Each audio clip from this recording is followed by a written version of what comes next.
Hello, my friends. Welcome back to English Unleashed. I'm Tom. In today's episode, I'm going to talk about a very useful book called Think Fast, Talk Smarter. The author is Matt Abrahams. As always, I will speak slowly and I will use easy words and grammar so you can understand everything. This book is about speaking, but it is not only about giving a big speech on a stage. It is not only about speaking in front of hundreds of people. It is about the small speaking moments in everyday life. It is about the moments when someone asks you a question and suddenly you need to answer.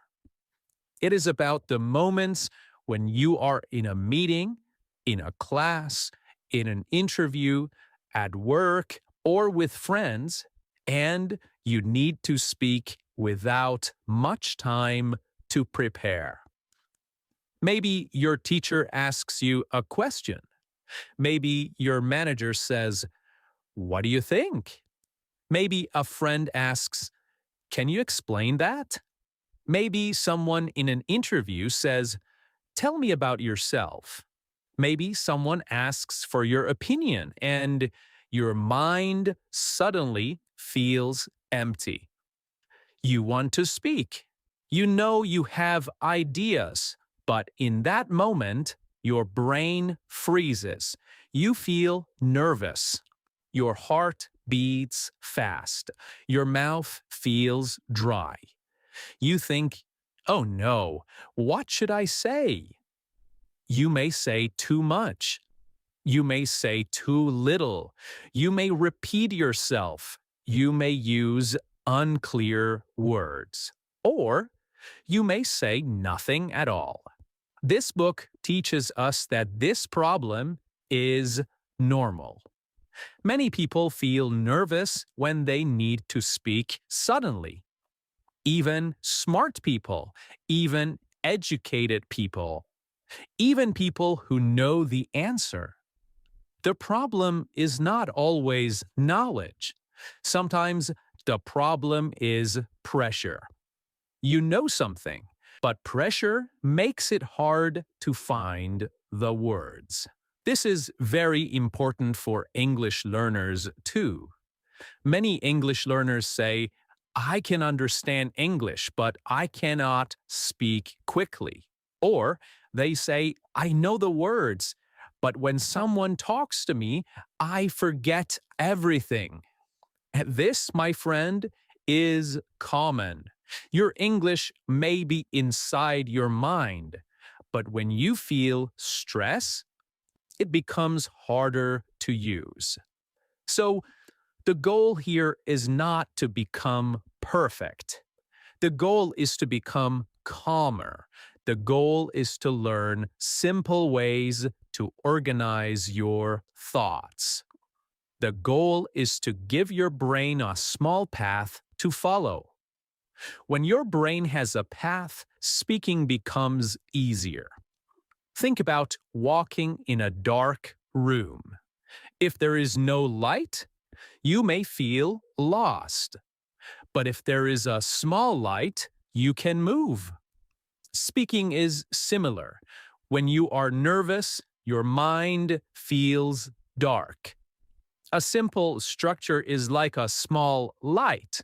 It helps you move from one idea to the next. The author Matt Abrahams teaches that spontaneous speaking means speaking without much preparation. Well, that's a big word, spontaneous. What does that mean? Spontaneous means it happens in the moment. You do not have 1 hour to write a perfect answer. You need to speak now.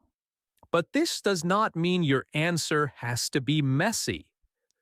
You can learn to speak clearly even when you have little time. So, The first lesson is this: speaking well is a skill. It is not only a talent. Some people seem naturally good at speaking. They answer questions quickly. They sound calm. They know how to explain ideas. But this does not mean they were born that way. Speaking can be practiced. Clear answers can be practiced. Calm communication can be practiced. This is good news. If speaking is a skill, you can improve it. If answering questions is a skill, you can train it. If staying calm is a skill, you can practice it little by little. For English learners, this is extremely powerful. You do not need to wait until your English is perfect. You can learn simple speaking tools now. You can learn how to start an answer. You can learn how to give examples. You can learn how to pause. You can learn how to buy time politely. You can learn how to finish your answer clearly. For example, when someone asks you a question, you do not always need to answer immediately. You can say, "That's a good question." You can say, "Let me think for a second." You can say, "I'd say there are two main reasons." These small phrases give your brain time. They also make you sound calm and natural. Speaking faster does not mean speaking without thinking. Talking smarter does not mean using difficult words. It means speaking with more control. It means choosing simple words. It means making your message easy to follow. Many people think good speakers use long sentences and advanced vocabulary. But often, the best speakers are clear. They use short sentences. They give examples. They repeat the main idea. They help the listener understand. So, in this episode, we will learn how to speak when we are not ready. We will learn how to manage nervousness. We will learn how to listen before answering. We will learn how to use simple structures. We will learn how to answer questions clearly with simple words. And we will learn how to practice speaking every day. Remember this: you need a clear answer. You do not need to sound like a famous speaker. You need to sound calm, honest, and understandable. And that is the heart of this book. Speaking well in the moment is not magic. It is a skill. And like every skill, you can build it step by step. Okay, before we talk about words, we need to talk about the body. This is one of the most important ideas in speaking.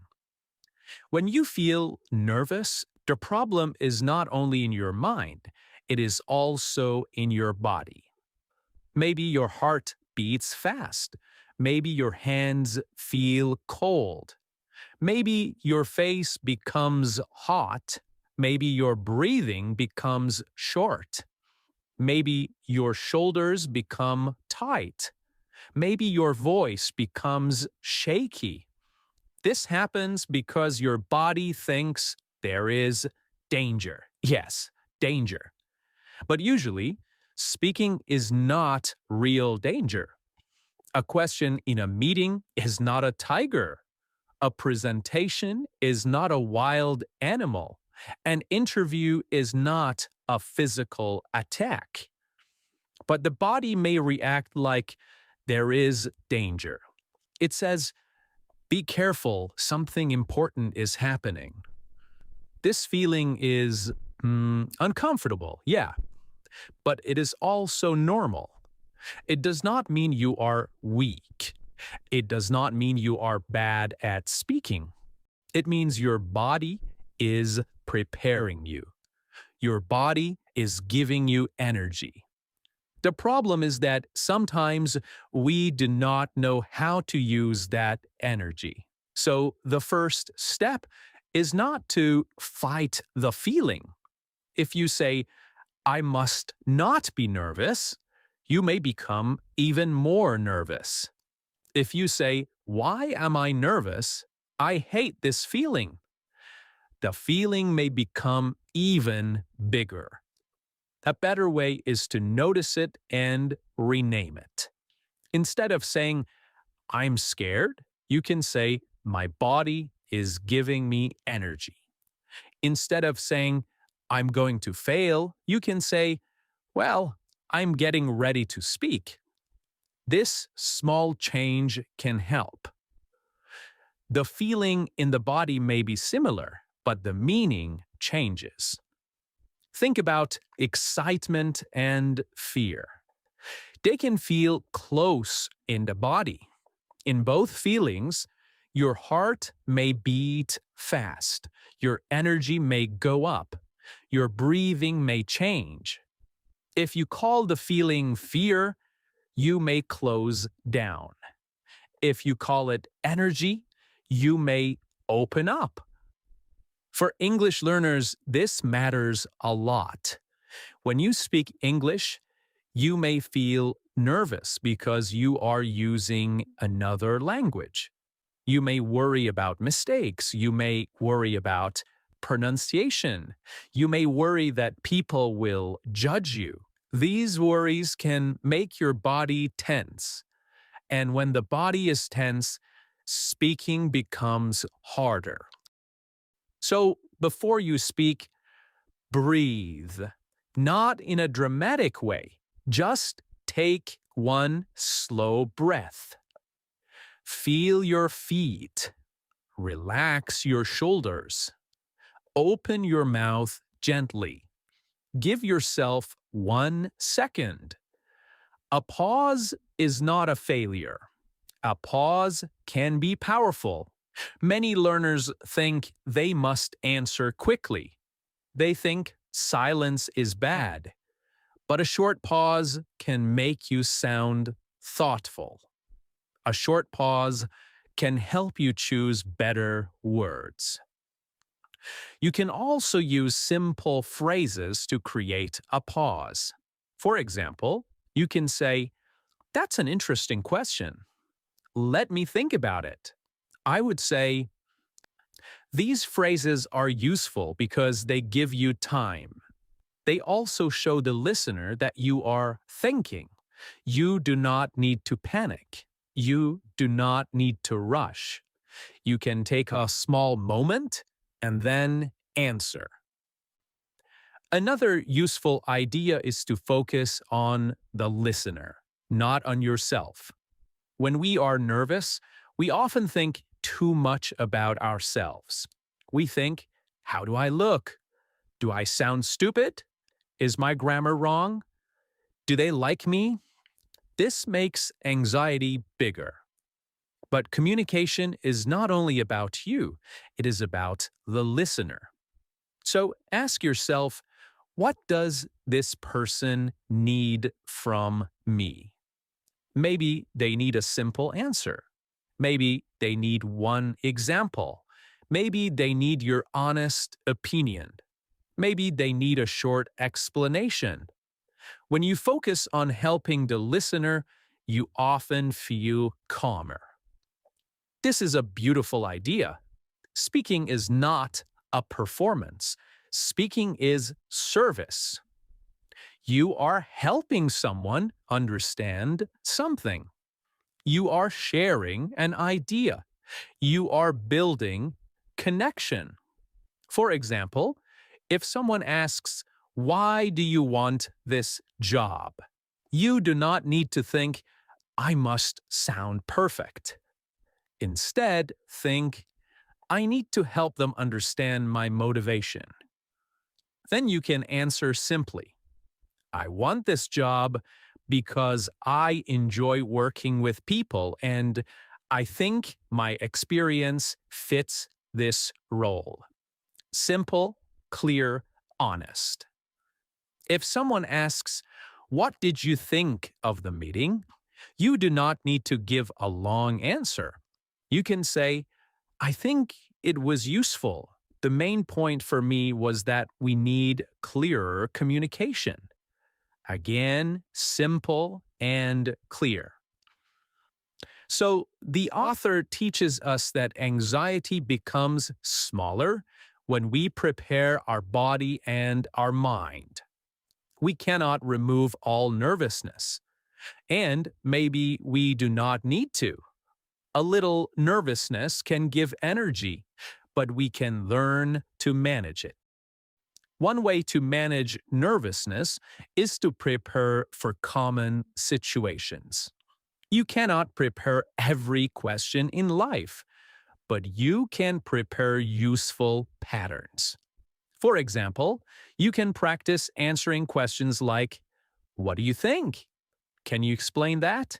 Why is this important? What is the main problem? What should we do next? You can practice these questions in English. You can answer them using simple structures. The more you practice, the more familiar they feel.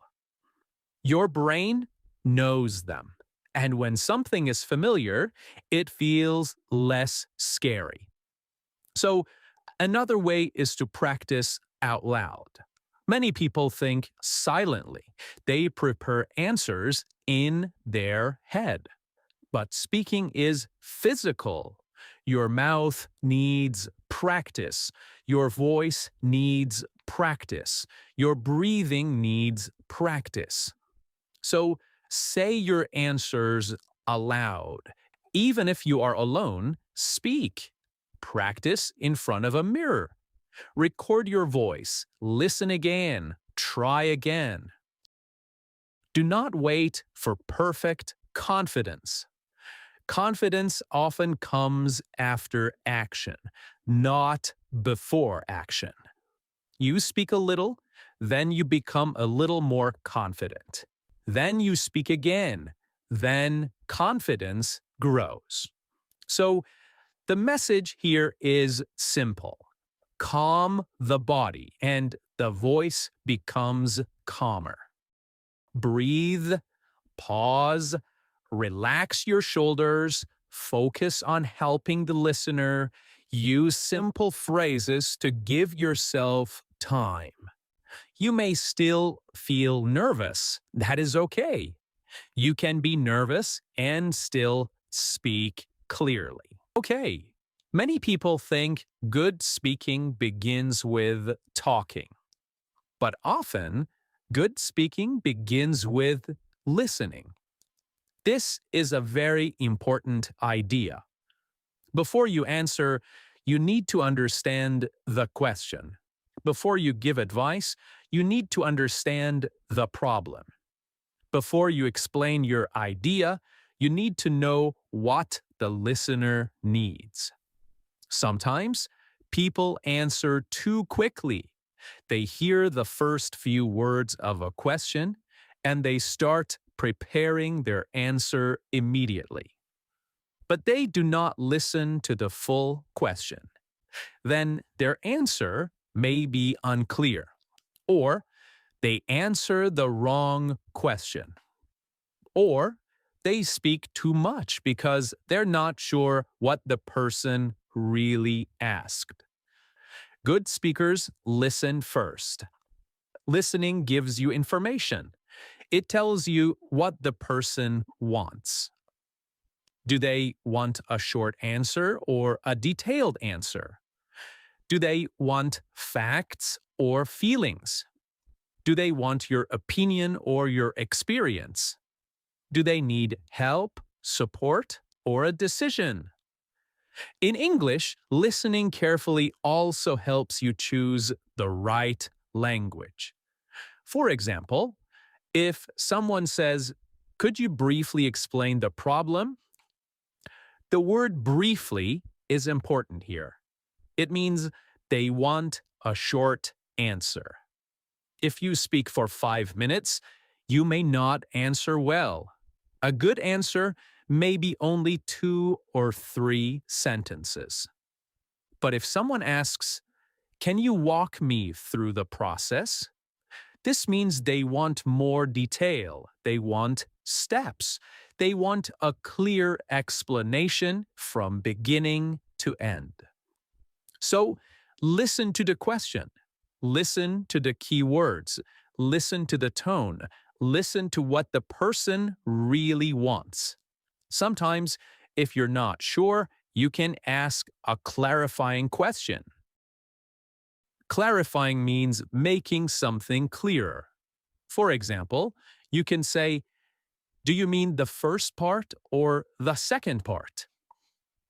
Are you asking about the problem or the solution? Would you like a short answer or more detail? Can I check what you mean?" These phrases are very useful. They show that you are listening. They also give you time to think. And they help you answer the right question. For English learners, this is especially important. Sometimes you may not understand the whole question. That is okay. You can ask for help. You can say, "Sorry, could you repeat that? Could you say that more slowly? Do you mean, can you give me an example?" These are not weak phrases. They are smart phrases. They help communication continue. Native speakers ask clarifying questions too. Good communication is not pretending to understand everything. Good communication is making sure both people understand each other. Another important idea is to listen with your whole attention. When someone speaks, do not only wait for your turn. Try to understand, look at them, notice their main point, notice their emotion.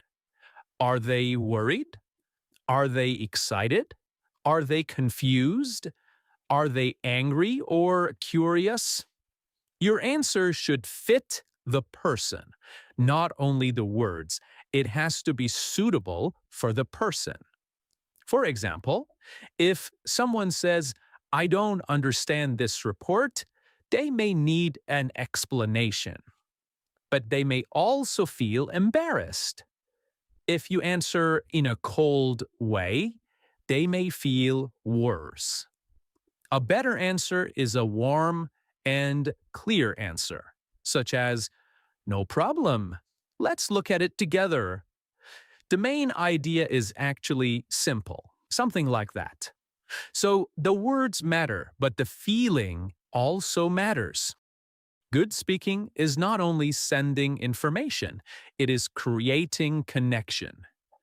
Listening helps connection. When people feel heard, they trust you more. When people trust you, your words become stronger. Matt Abraham's book reminds us that spontaneous speaking is not only about quick answers, it is about useful answers. A quick answer that misses the point is not useful. A slower answer that really helps is much better. So do not rush. Listen first. There is a simple method you can use.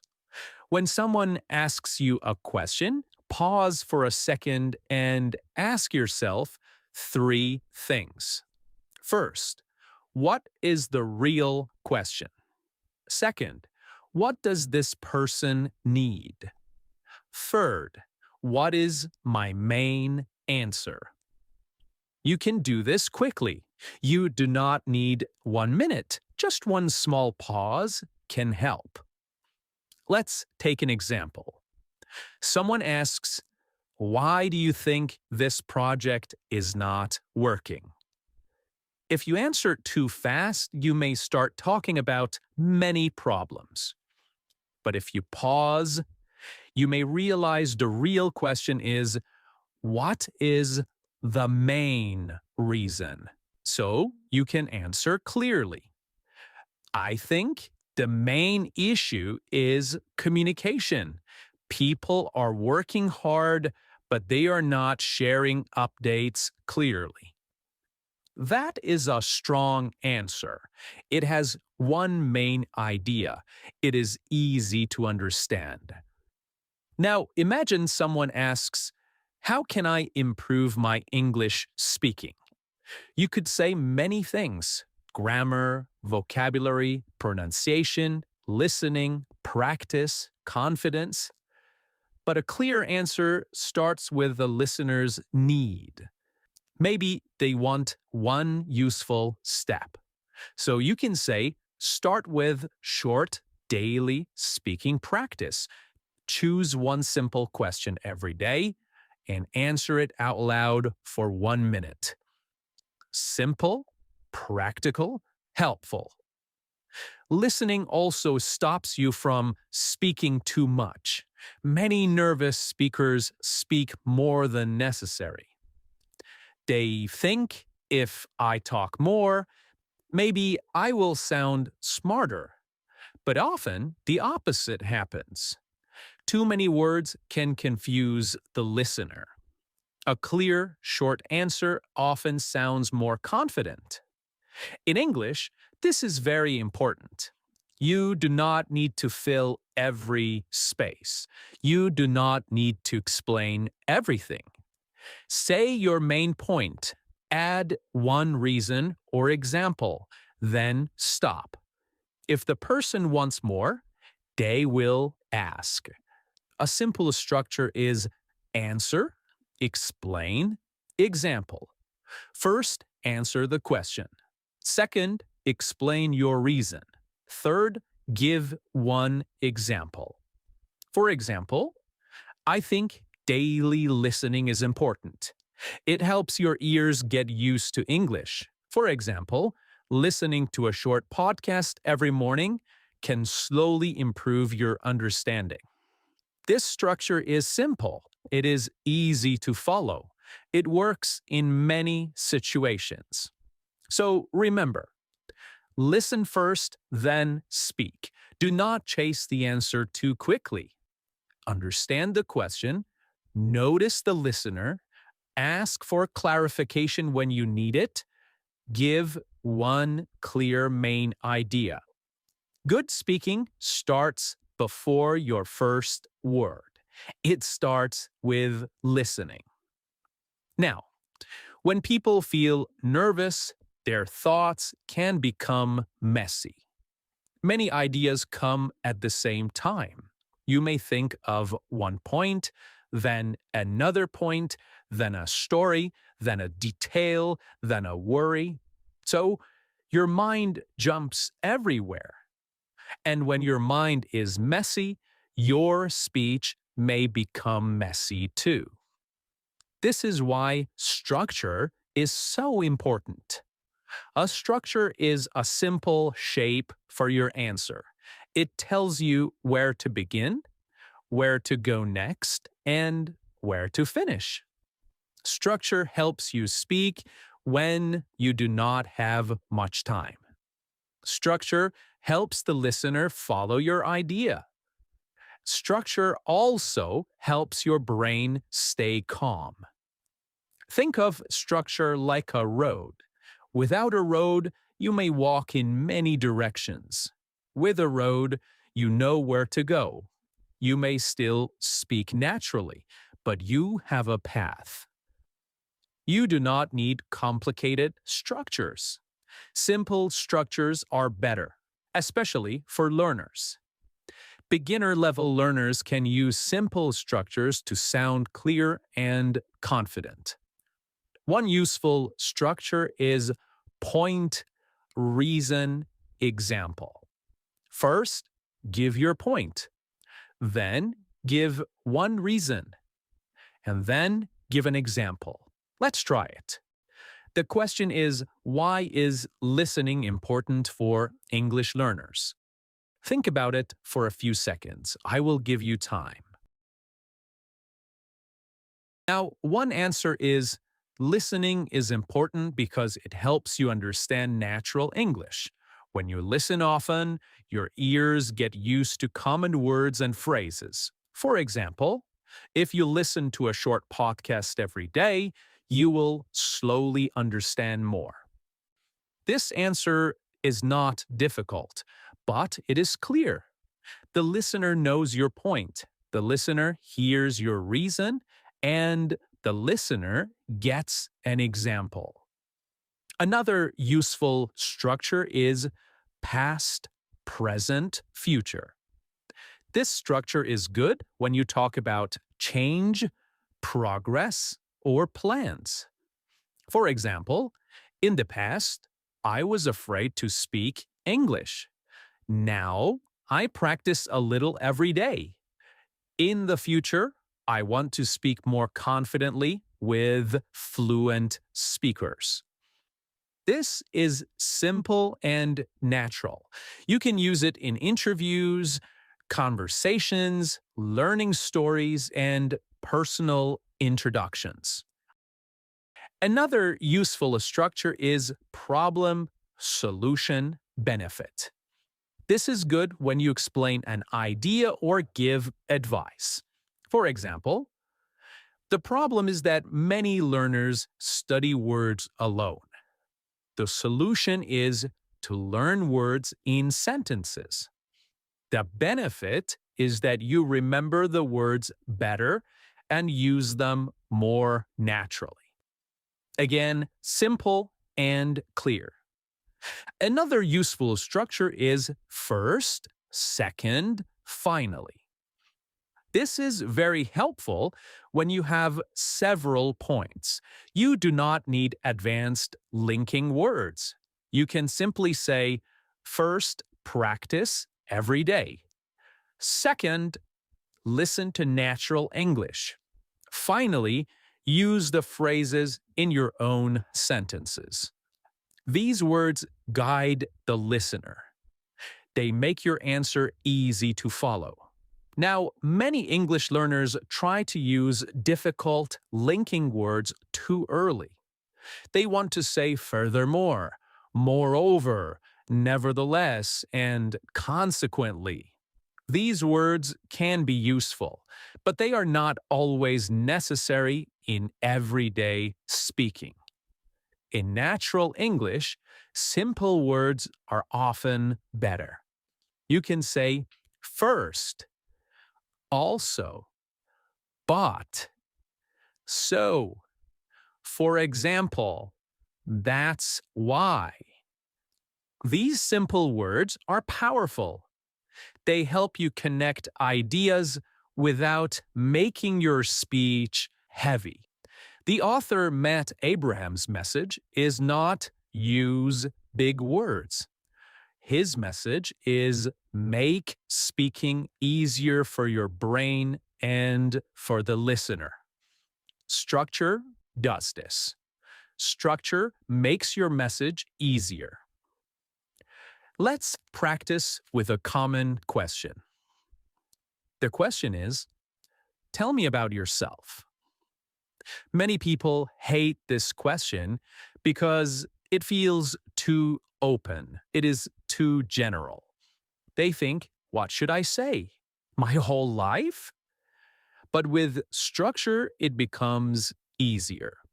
You can use present, past, future. I'm an English teacher and content creator. I have worked with learners for many years, and I enjoy making English easier to understand. Now I'm focusing on creating useful learning content online. And in the future, I want to help more learners improve their speaking and listening.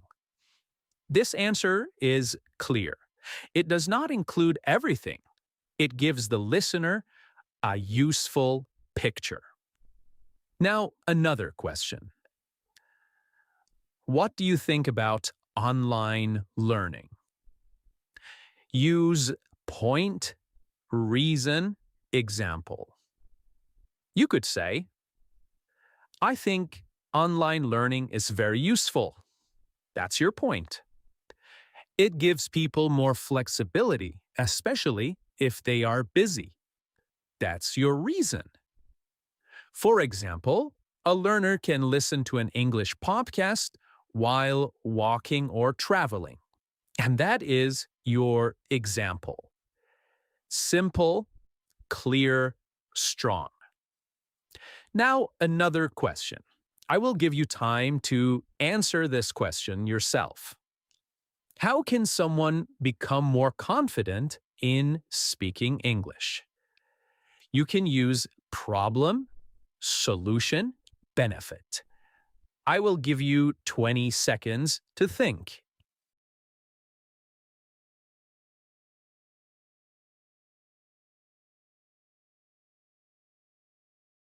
One possible answer is this. The problem is that many learners wait until they feel ready. The solution is to practice speaking in small ways every day. The benefit is that confidence grows slowly through action. This is a good answer because it is easy to remember. Structure also helps you stop. This is important. Many people do not know how to finish their answer. They keep talking. They repeat the same idea. They add more details. They feel lost. But if you use a structure, you know when the answer is complete. For example, with point, reason, example, after the example, you know you can stop. You do not need to add 5 more examples. One good example is enough. You can also finish with a short final sentence, such as, so that's why I think listening is so important. Or, that's the main reason. Or, so for me, daily practice is the key. These final sentences help your answer feel complete. For English learners, this is extremely useful in speaking exams, interviews, meetings, and daily conversations. You do not need to speak perfectly. You need to speak in a way that people can follow. For example, here is a simple practice. Choose one question every day. Answer it using one structure. For example, what is one habit that helps you? Use point, reason, example. One possible answer could be something like this. One habit that helps me is planning my day. It helps me feel calm and focused. For example, when I write 3 important tasks in the morning, I know what to do first. Do this every day. One question, one structure, one clear answer.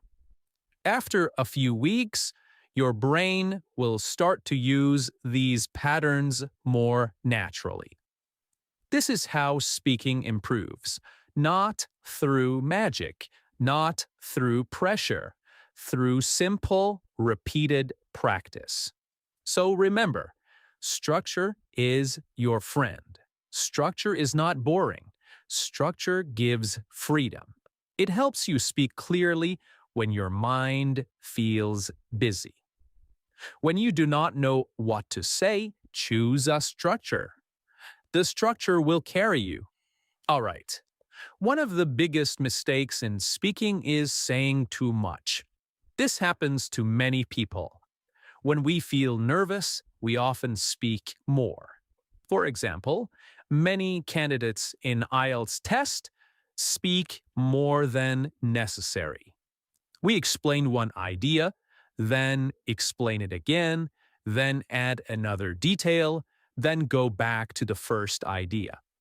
We hope that more words will make us sound smarter, more proficient in English. But often, more words make the message less clear.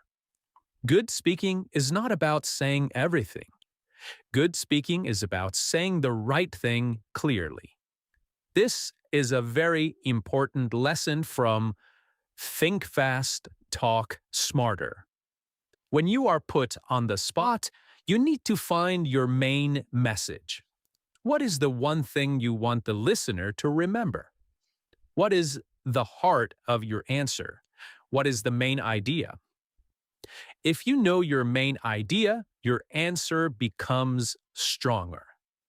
If you do not know your main idea, your answer can become confusing. Let's imagine someone asks, "What is the best way to improve English vocabulary?" You could talk about many things: reading, listening, flashcards, notebooks, apps, repetition, context, speaking, writing. All of these can help. But if you say everything at once, the listener may feel lost. A clear answer would be something like this. The first way is to learn words in context. That means you learn words inside real sentences, not alone. This helps you remember them and use them naturally. This answer has one main idea. It is easy to understand and it is useful. You can also add one example. For example, do not only learn the word improve, learn a sentence like, "I want to improve my speaking." Now the listener understands. Clear speaking often uses simple words. This does not mean childish words. It means direct words. Words that people understand quickly. If you use difficult words when simple words are enough, you may create distance. If the listener needs too much energy to understand you, the communication becomes difficult. And this is for English learners. Simple words are your strength. Do not feel bad because your English is simple. Simple English can be extremely powerful. A clear sentence is better than a complicated sentence with mistakes. A short answer that makes sense is much better than a long answer that confuses people. Think about this sentence. I believe daily practice is important because it builds confidence. This is simple, but it is good. Now compare it with a very long sentence. In my personal opinion, I would like to mention that continuous and consistent engagement with linguistic activities may possibly result in a gradual improvement of communicative confidence. This sounds heavy. It may be correct, but it is not friendly. It is not easy to follow. In speaking, simple is often better. Another way to make your answer clear is to remove unnecessary words. Many people use filler words when they are nervous. They say, like, you know, basically, actually, and they say these again and again. Some filler words are normal. Everyone uses them. But too many filler words can make your answer less strong. The solution is not to panic about filler words. The solution is to pause. Instead of saying, like, breathe, okay? Instead of filling every second, allow a short silence. A short silence, my friends, is fine. Don't worry. It can make you sound calmer. You can also use signposting. What does that mean? Signposting means using words that show the listener where you are going. For example, my main point is, the reason is, for example, so in short. These phrases make your answer easier to follow. Now, let's try a clear answer with signposting. The question is, why do people get nervous when speaking? The answer is, my main point is that people feel pressure. The reason is that they want to sound good, but they are afraid of mistakes. For example, in an interview, someone may know the answer, but stress makes it hard to speak clearly. So, in short, nervousness is normal, but we can learn to manage it. This answer is longer, but still clear. It has signs. The listener can follow it. Another useful idea is to think in small pieces. Do not try to build one long, perfect sentence. Speak in short sentences, one idea at a time. For example, I think listening is important. It gives you real examples of English. It also helps pronunciation. When you listen every day, English starts to feel more natural. You see, these short sentences are easy to say. They are easy to understand. They are good for podcasts, conversations, presentations, and teaching. Many learners think fluency means speaking fast, but fluency does not only mean speed. Fluency also means flow. A person can speak slowly and still be fluent. If the ideas connect, if the listener understands, if the speaker continues without panic, that is perfect fluency. So do not rush. Speak at a comfortable speed. Use short sentences. Use clear structure. Repeat the main idea if needed.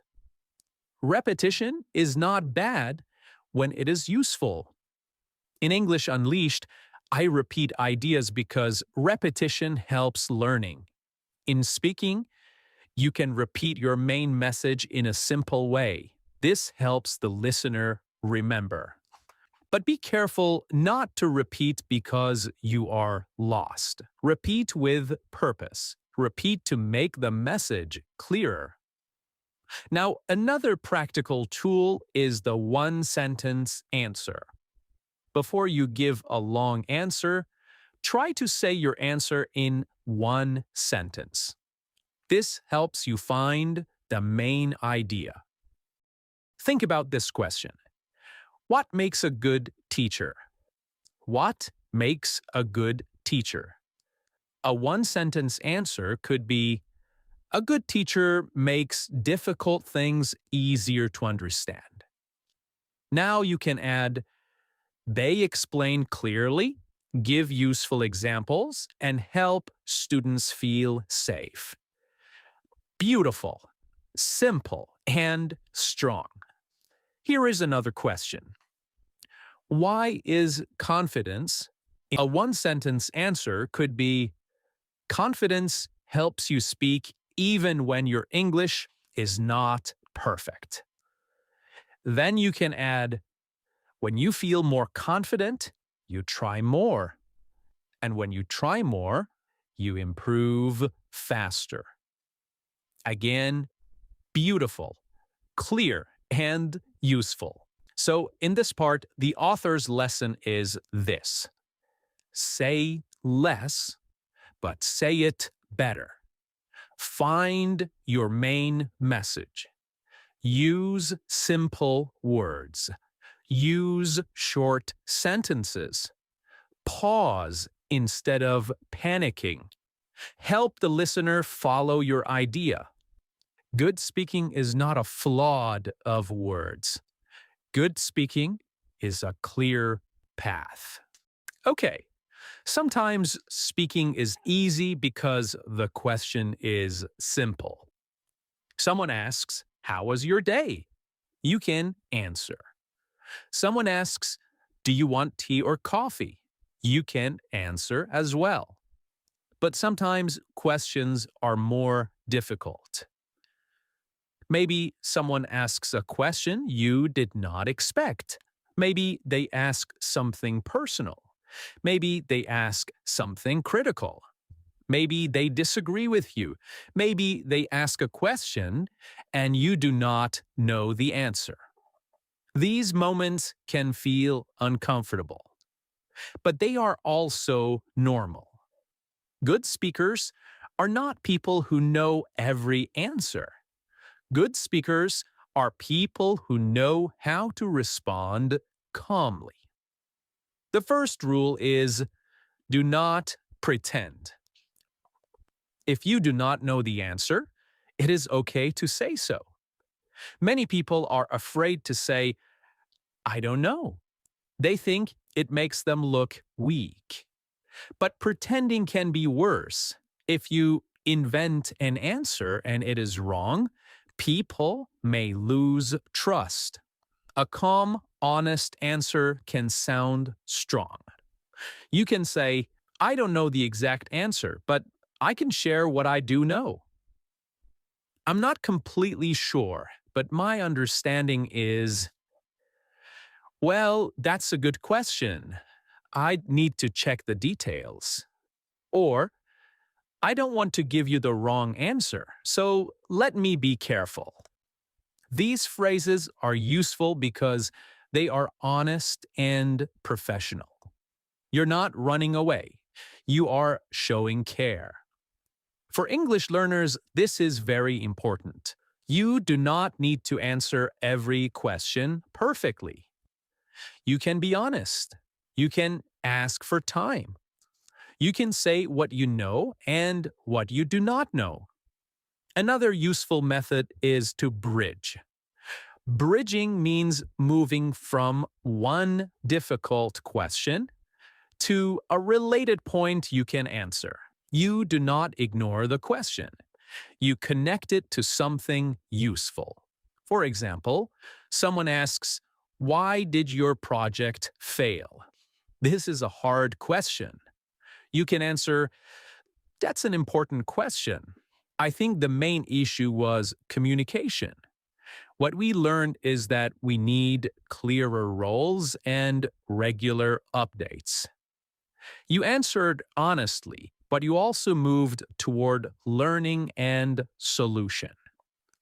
Another example is, "Why is your English not fluent yet?" This may feel uncomfortable. You can answer like this: "Well, I'm still learning. I'm still improving. My main focus now is speaking more regularly because fluency grows through practice." This answer is calm. It does not sound defensive. It shows progress. A difficult question can also be too broad. For example, someone asks, "What do you think about education?"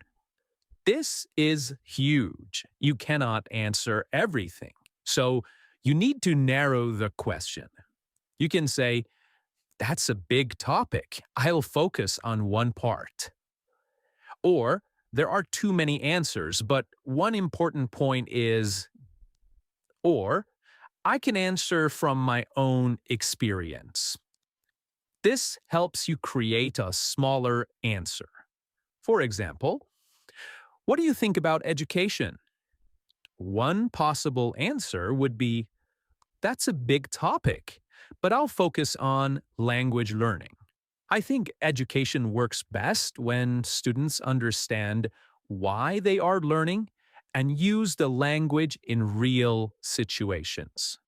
Now the answer has a direction. Another difficult situation is disagreement. Someone says, I don't agree with you, or they ask a challenging question. In this moment, many people become defensive. Defensive means you feel attacked and you try to protect yourself quickly. But defensive speaking can create conflict. A better way is to stay calm and show respect. You can say, I see your point. That's a fair question. I understand why you might think that. You may be right about part of that. These phrases do not mean you fully agree. They mean you are listening. After that, you can share your view. For example, I see your point. At the same time, I think daily listening is still important because it gives learners natural examples. This is respectful and clear. In English, softening language is very useful. Softening means making your words less aggressive. Instead of saying you're wrong, you can say, I see it a little differently. Instead of saying, that's a bad idea, you can say, I'm not sure that would work in this situation. Instead of saying, no, you can say, I don't think that's the best option right now. This does not mean you are weak. It means you are socially intelligent. You protect the relationship while sharing your idea. Another tool for difficult questions is to use examples. When an idea is complicated, an example makes it easier. If someone asks, what do you mean by learning vocabulary in context? You can explain, but an example helps more. You can say, it means learning words inside sentences. For example, instead of learning only the word confident, learn the sentence, I feel more confident when I practice every day. Now the sentence is clear. Stories can also help. A short story makes your answer human. For example, when I first started speaking English, I was nervous. I knew many words, but I could not use them quickly. Then I started practicing short answers every day. Slowly, speaking became easier. This short story explains the idea and creates connection. All right, at the end of this episode, let's bring the ideas together. Think fast, talk smarter teaches us that speaking in the moment is a skill. It is not only talent. It is not only confidence. It is not only personality. It is something we can practice. This is very good news for English learners. If you often freeze when someone asks you a question, you are not alone. If you understand English but cannot answer quickly, you are not alone. This happens to many learners. It also happens to native speakers in stressful situations. The answer is not to blame yourself. The answer is to train. Thank you so much for listening to another episode of English Unleashed. I hope this episode helped you understand how to think faster and talk smarter in English. Listen again if you can. The first time, you understand the main idea, and the second time, you notice the phrases. The third time, you can shadow and speak with me. So, keep listening, keep speaking, and keep practicing. Remember, you do not need perfect English to speak. You need courage, practice, and a clear path. Bye for now.